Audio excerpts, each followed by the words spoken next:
नमो भगवते वासुदेवाय। ओम नमो भगवते पुरुषोत्तमाय। नीलाद्रिनाथं जगतमधीशं चिदं स्वरूपं शरणैकनाथं श्रीनीलगोत्राधिपतिवरेण्यं सुरेन्द्रवन्द्यं प्रणतोस्मि नित्यं। नीलसुंदर पर्वत, नीलसुंदर पर्वतरे नीलमणि, नीलमणि पुणी सकल अंतकरणर उपास्य देवता। सकले से अपूर्व नीलमणि को झुरी झुरी जीवन को तिल तिल करी समर्पित करी देउचंती तांकरी चरणार बिंदरे। कि किमिया जानिचंती, कि कुहुक जानिचंती, कि आकर्षणी शक्ति अच्छी से नीलमणि पाखरे। भागवत पृष्ठारे से नीलमणि, नीलकंदर से नीलमणि, वृंदावन रे से नीलमणि, जीवनर अंतकरणर प्रतिटी समय रे से नीलमणि। से नीलमणिंकर चरणार बिंदरे कोटि कोटि प्रणाम ज्ञापन करी आपण मानकु स्वागत करुची तांकरी अपूर्व दिव्य करुणा पाइबा पई आम श्रीमद् भागवत कथा कार्यक्रम रे।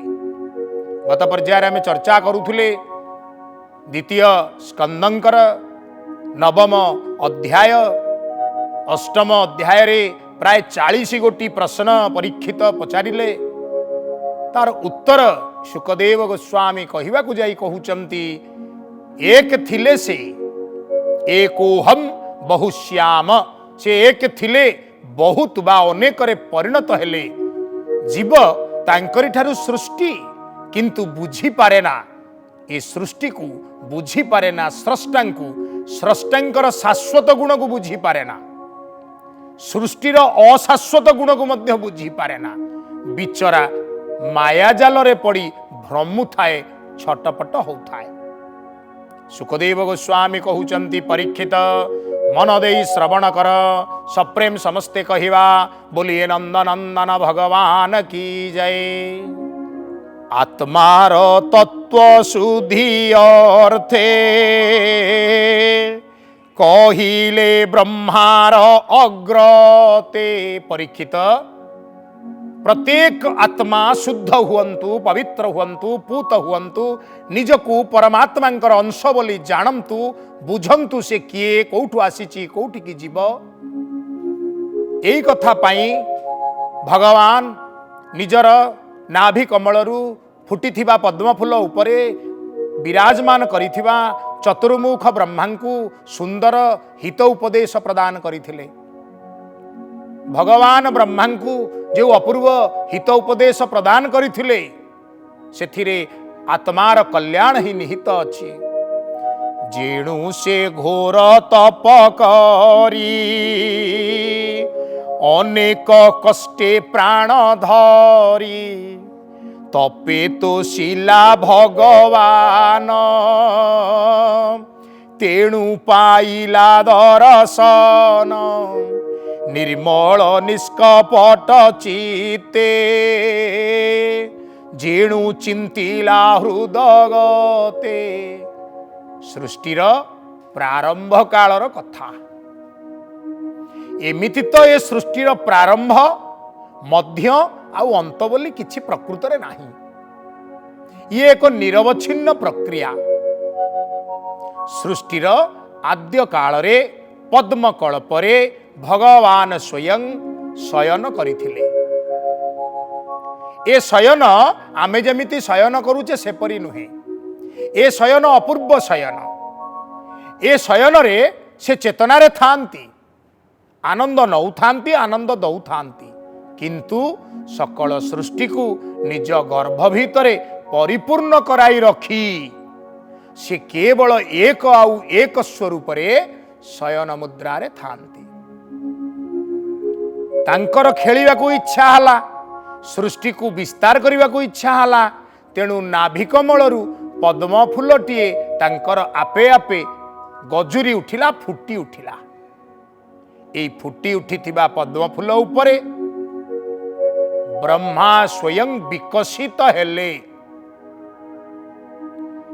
चारि दिग को चाहिबा देखिबा जानिबार इच्छा तांको भितरे जाग्रत होबारु तांकर चारि दिग को चारि मस्तक हो गला पुणी आउ दुईटी दिग रहीगला अर्ध आउ ऊर्ध एई अर्ध आउ ऊर्ध एई दुईटी की देखिबा पाई तांकर पंचम मस्तक मध्य विकसित हैला एई पंचम मस्तक किंतु आमे ब्रह्मांक ठारे तो देखे ना देवाधिदेव महादेव गोटे चापुड़ारे ये पंचम मस्तकटी तांकर छिड़े देइथिले कहीं छिड़ेले कौन पे छिड़ेले गोटे रोचक कहानी आ विषय अच्छी ए विषय आम आलोचना करवा किंतु एबे ब्रह्मांकर तप कथा आम शुणा सुखदेव गोस्वामी कहउचंती परीक्षित शुण कहिबा तो अग्रते ब्रह्मांको दिशिला जेमंते से आदिदेव परम गुरु भकत बांछा कल्पतरु निज भुवने सुखे थिला खेलिबा बोली इच्छा कला जहाँ मु आपण मान पाखरे टिकिए पूर्व सूचना दे कहली से आदिगुरु महाकल्पतरु परम गुरु से परम पुरुष आदि पुरुष नारायण से खेलिए बोली इच्छा कले नाभिरु पद्म जात कले तहु जन्मिला चतुर्माथ ए चतुर्मुख ब्रह्मा से जन्म नेले। अच्छा पंचम मथा कथाटी कौन ब्रह्मा जेतेबेले सृष्टि करिवार प्रारंभिक प्रक्रिया रे रहिले सेतेबेले तांको अंतकरण रु ज्ञान सृष्टि हैला ज्ञान गोटे सुंदर नारीर मूर्ति को धारण कला जा कुंदेन्दु तुषार हार धबला जा श्वेत पद्मासना श्वेत पद्म रे आसीना अपूर्व श्वेत वस्त्र परिहिता सुंदरी ज्ञान स्वरूपिणी वाक्वादिनी वीणा पुस्तक धारिणी माँ सरस्वती अंतकरणरु ब्रह्मांकर जात हेले।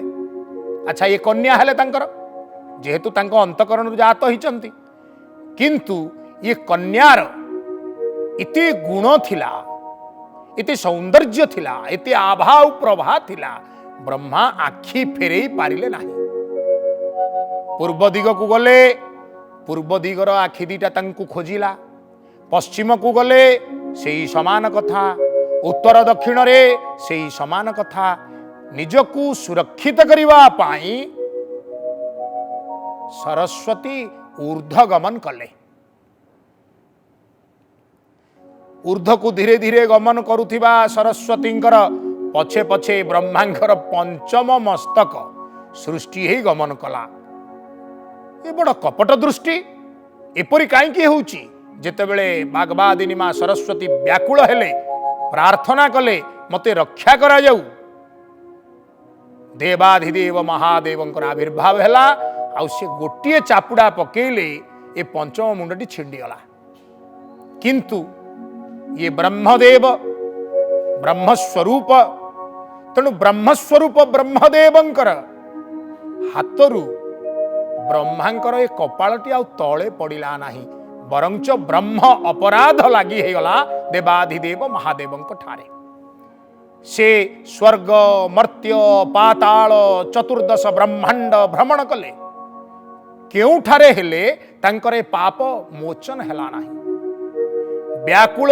देवाधिदेव महादेव आमर जो पुरी धाम आमे जहाको श्रीक्षेत्र धाम बोली जानिछि से श्रीक्षेत्र धाम रे जतबेले प्रवेश कले तांकर हस्तरू एही कपाळटी खसीगला तेणु ए क्षेत्रर नाम हो गला कपाळ मोचन क्षेत्र बा तीर्थ जदि कौनसी कारणरू जानतरे अजानतरे ब्रह्म हत्या पाप लगी थाए तेबे श्रीक्षेत्र रे प्रवेश करिवा मात्रे ब्रह्म हत्या पाप लोप ही जाए कपाळ मोचन भगवान शंकर आपणकु श्रीक्षेत्रर मंदिर बेढ़ा भितरे मिली जिवे दर्शन करिवे आशीर्वाद भिक्षा करिवे आपणक जीवन सकल पाप नाश हो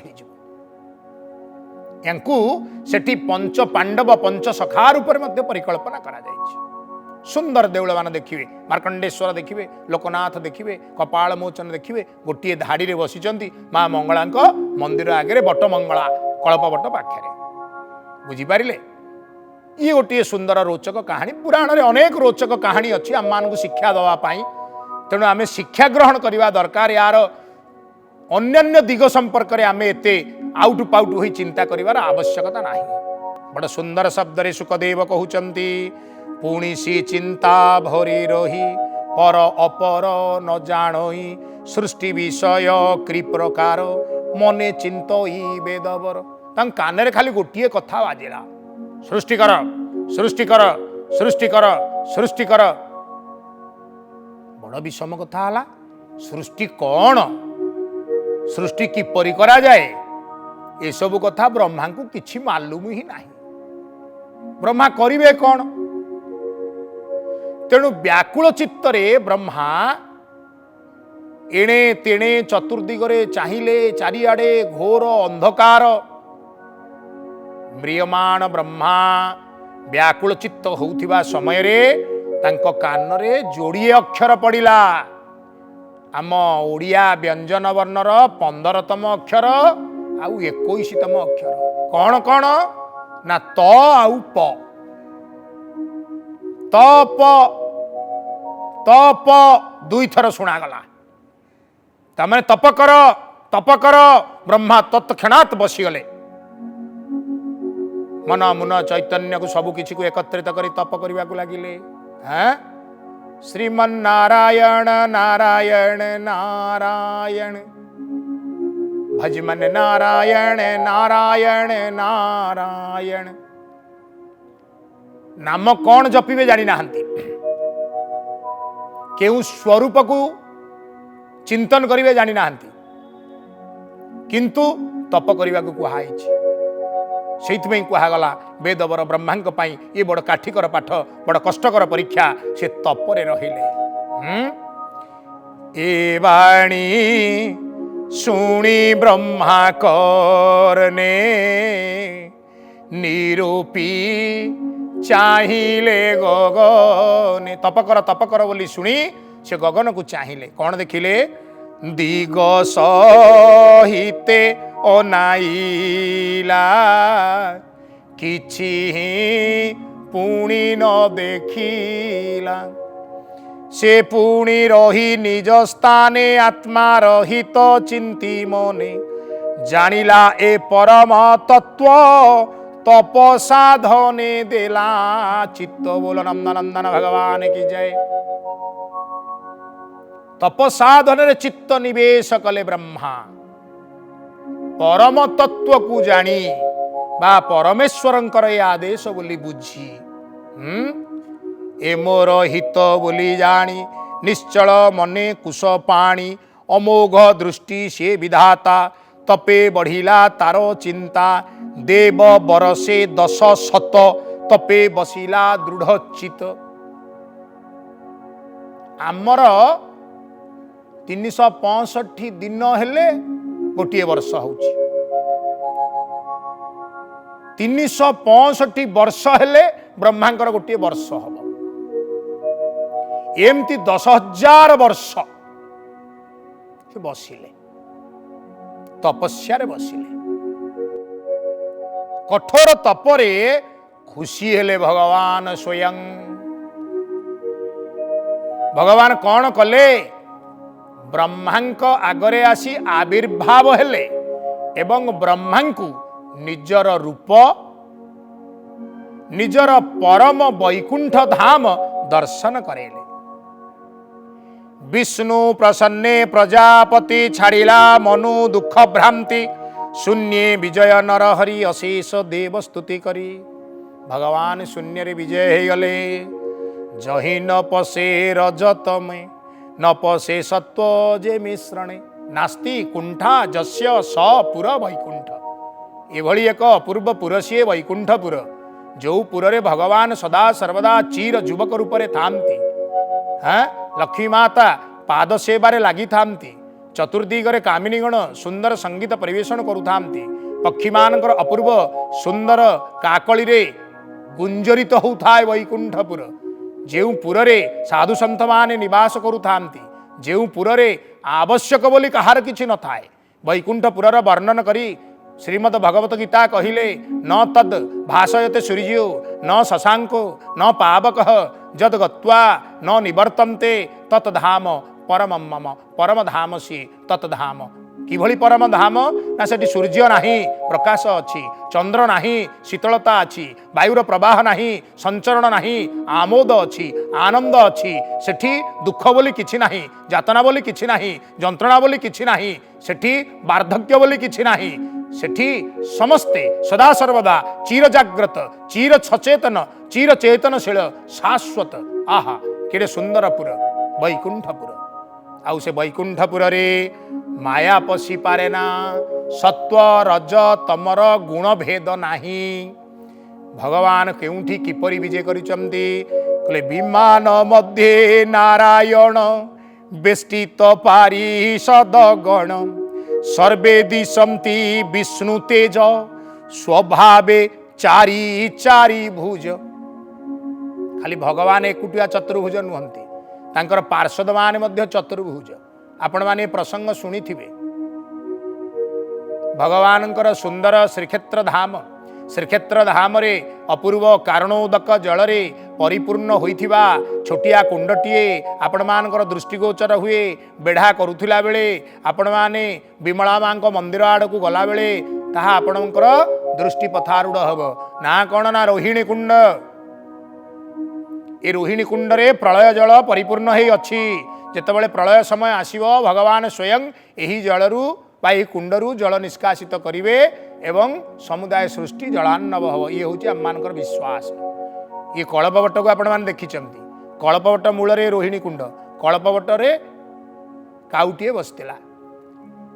जटिल सन्यासी सुंदर दृश्य वर्णन करी कहउचंती जे वैकुंठपुर मर्त्य वैकुंठपुर ये श्रीक्षेत्र धाम। काहींकी काक बसिथिला तरू डाले अकस्माते पड़ी गला जले।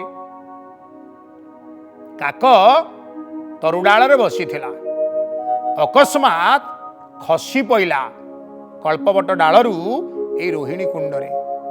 अच्छा जल रे पड़िले बुड़ीकी मरी जावा कथा, किंतु कौन हैला ना चतुर्भुज होई आकाशे गमिला। चतुर्भुज हो गला भगवान जे भली भाव रे चतुर्भुज शंखचक्र गदा पद्मधारी अविकल सेही परी होई काक आकाश मार्ग रे गमन कला। जटिल सन्यासी इंद्रदुम्न आगरे ये प्रसंग वर्णन करुथिले जे किभली भाव रे मर्त्य वैकुंठ रे पार्षद माने मध्य भगवत सानिध्य लाभ करंती, सकले एठी चतुर्भुज हो जामती भगवान को कृपा लाभ करी। श्याम सुंदर तनु वर्ण अरुण पंकज लोचन पीतवसन परिधान सुरुचि सुंदर बदन मणिपदक कंठ देशे काम गंजन निज बेशे प्रबाल बई दुर्ज्य कांति मृणाल पाय झटकंती किरीट खंजित कपाल श्रवणे मकर कुंडल तेजे विराजे नभस्थली विमान परे सर्वे मिली। बोलिए नंदनंदन भगवान की जय। भगवान पीतवास पीतवसन पिंधंती बोली पिंधिचंती। दिव्य मरकत मणिर सुंदर कुंडल कर्णरे शोभायमान रहिचंती। हृदय पदक अछंती, हृदय पदक नाना प्रकारर अपूर्व दिव्य अलंकरण मध्यरे महाप्रभु तेज विस्तार करी ब्रह्मंक आगरे छिड़ा होइचंती। पुणी भगवान को दर्शन करी ब्रह्मा कृतकृत्य होचंती। कृष्ण दर्शने आह्लाद अंतरे होई गद गद लोमहर से तनु पूर्ण प्रेमाश्रुगल वदन।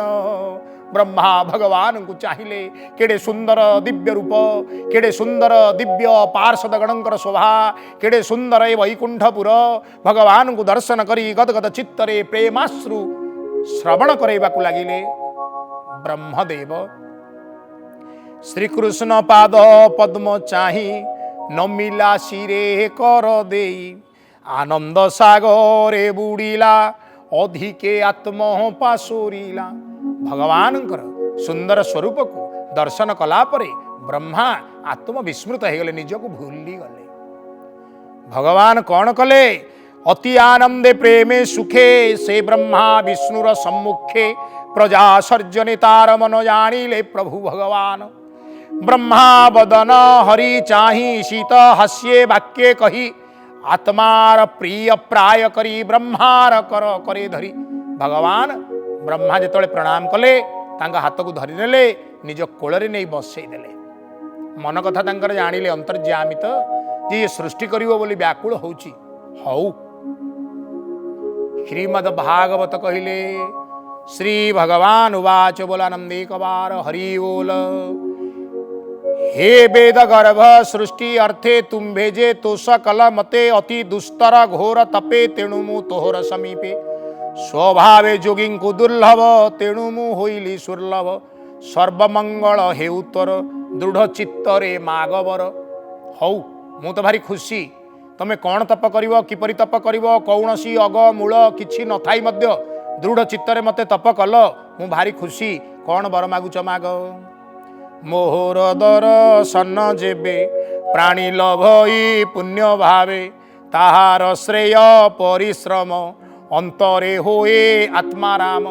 ब्रह्मा शुण सृष्टि करिवो जे ता पूर्वरु शुण सृष्टि रे जेते जीव सृष्टि करिवो ए जीव मानकर परम कर्तव्य प्रथम कर्तव्य हब मोते दर्शन करिबा। जेउ प्राणी पुण्य भाव को जागृत कराई मोर दर्शन करिब जानिब तार जन्म सफल हैला, तार जीवन सफल हैला, तार तपस्या सफल हैला, सी आत्माराम हैला। पुणी कौन कहिले गगने शुणिबो वचन तुझे तपरे कलु मन कर्म विभ्रम देखी तोते मुझे डाकिली शून्य पथे। ए जीव माने सृष्टि रे जन्म नेबे, सृष्टि परे सृष्टि एमती चली ब्रह्मा परे केते ब्रह्मा जीवे आउ आसीबे, किंतु कर्म विभ्रम जोगु आमे सृष्टि भितर बुलुथिबा। यार अर्थ कौन? ए जन्म रे आमे जेउ कर्म करुअछे एही कर्म द्वारा जेउ फलाफल उपजुची ताहा आम खातारे लेखा हेई रहिबो। कर्म तीन भाग रे विभक्त हो जीव। प्रारब्ध कर्म, संचित कर्म, क्रियमाण कर्म।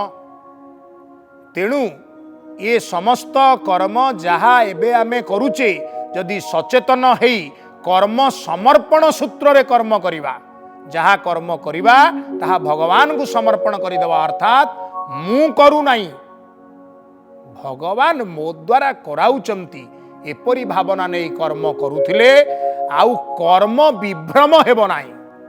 ब्रह्मा निजे करिवे कौन करिवी कर्ता निजे हेई जाई व्याकुल हेउथिबारु कौनसी समाधानर बाट पाउ नथिले। भगवान सेई कथा चेतेइले। समय तो सरी आसीची। ए कर्म विभ्रम रे ब्रह्मा पुणी केमिति क्रांत हेले प्रभु का आशीर्वाद लाभ कले जानिबा आसंता पर्याय रे। सेतबेले जाए सप्रेम कहिबा ओम नमो भगवते वासुदेवाय।